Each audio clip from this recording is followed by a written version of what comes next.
ఫిబ్రవరిలో బహిరంగ సభ కొత్త ప్రభుత్వానికి ఇవ్వాల్సినంత సమయం ఇచ్చాం. ఏడాది కాలం ఓడిసిపోయింది. అయినా ఈ కాంగ్రెస్ ప్రభుత్వం చేసిందేం లేదు. ఆశ పెట్టి ప్రజలతో ఓట్లు వేయించుకొని మోసం చేసింది. రాష్ట్ర అభివృద్ధి అటకెక్కింది. సంక్షేమ పథకాలను గాలికొదిలేసింది. రైతు బంధు పెట్టింది. దళిత బంధు ఊసే ఎత్తడం లేదు. అందరినీ మోసం చేసింది. ఇక మనం సైలెంట్గా ఉంటే కుదరదు. ఫిబ్రవరిలో భారీ బహిరంగ సభ పెడదాం. ప్రభుత్వ వైఫల్యాలను ఎండగడదాం. ఇచ్చిన హామీలను నెరవేర్చేదాకా ప్రజల పక్షాన కోట్లాడదాం. ఏదైతే ఏడాది కాలం అని కాంగ్రెస్ ప్రభుత్వం అన్నదో ఏడాది కాలం ఒడిచిపోయింది. ప్రజలు కూడా చాలా మొత్తంలో మోసపోయారు. కష్టంగా వారి తరఫున మనం పోరాటం చేద్దాం. రాబోయే రోజుల్లో ఫిబ్రవరిలో మనం బహిరంగ సభ పెడతామని అయితే కేసీఆర్ ఎమ్మెల్యేలకు ఎమ్మెల్సీలకు దిశానిర్దేశం చేసినట్టయితే మనకు ఇక్కడ కనబడుతుంది. ఇక సర్కార్ వైఫల్యాలను ఎండగడదాం. ప్రభుత్వానికి తగినంత టైం ఇచ్చినాం. ఇంకా మాట్లాడుకుంటే మంచిది కాదు. లేనిపోని ఆశలు కల్పించి మోసం చేసిర్రు. ప్రజలకు కూడా అర్థమైంది, ఊరుకోరు. ఇక త్యాగాల తెలంగాణను తెరలు కానియొద్దు. ప్రశ్నిస్తున్నోళ్లను ప్రభుత్వం పగబడుతున్నది. పార్టీని కూడా బలోపేతం చేసుకుందాం. ఫిబ్రవరి తర్వాత కమిటీలు వేసుకుందాం. కీలక నేతలతో బీఆర్ఎస్ అధినేత కేసీఆర్. ఇక ఏదైతే సర్కార్ సంబంధించిన ఆ ఏడాది వైఫల్యాలను ఎండగట్టే ప్రయత్నం అయితే బీఆర్ఎస్ పార్టీ చేస్తుంది.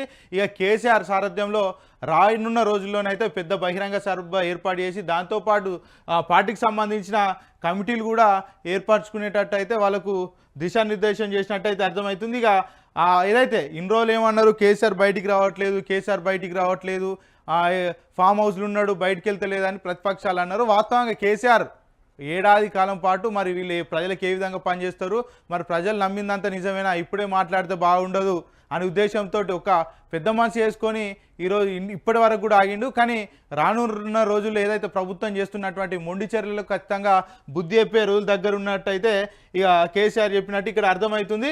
ఇక రైతు బంధు ఆపేసి వాళ్ళ గోస పెట్టుకుంటుంది ఈ ప్రభుత్వం. షావుకార్ల దగ్గర మిత్తిలకు పైసలు తెచ్చి మళ్ళీ అప్పుల పాలై అన్నదాతలు ఆత్మహత్యలు చేసుకుంటున్నారు.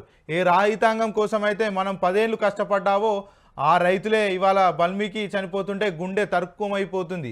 ఇక 15,000 ఇవ్వకపోయినా ఏడాదికి ఆ 10,000 ఇచ్చినా వాళ్ళ బతుకులు నిలబడు. అన్నదాతలను నిలువునా మోసం చేసిన ఈ ప్రభుత్వాన్ని ఇడిచిపెట్టొద్దు. పోరు పెట్టాలి. కొట్లాడి మన రైతాంగాన్ని కాపాడుకోవాలి. కొట్లాడి తెచ్చుకున్న తెలంగాణను తెరలు కానియొద్దు. ఇచ్చిన హామీలు నెరవేర్చమని అడిగినోళ్ళ మీద కాంగ్రెస్ ప్రభుత్వం పగబడుతున్నది. కేసులు పెట్టి భయభ్రాంతులకు గురి చేయాలని చూస్తుంది. ఇక అన్నీ చేస్తూనే కేసులకు భయపడేది కాదు తెలంగాణ. మీరేం ఫికర్ కాకుర్రి. ఫిబ్రవరి తర్వాత పార్టీ కమిటీలు వేసుకుందాం. పార్టీని గ్రామ స్థాయి నుంచి బలోపేతం చేసుకుందాం. పార్టీ కోసం పనిచేస్తున్న యువకులకు సముచిత స్థానం కల్పిద్దాం. యువ రక్తాన్ని ఎంకరేజ్ చేద్దాం. ప్రభుత్వ సమస్యలపై పార్టీ క్యాడర్ స్పందిస్తున్న తీరు బాగుంది. ఇంకా చురుగ్గా జనం కోసం కొట్లాడాలి.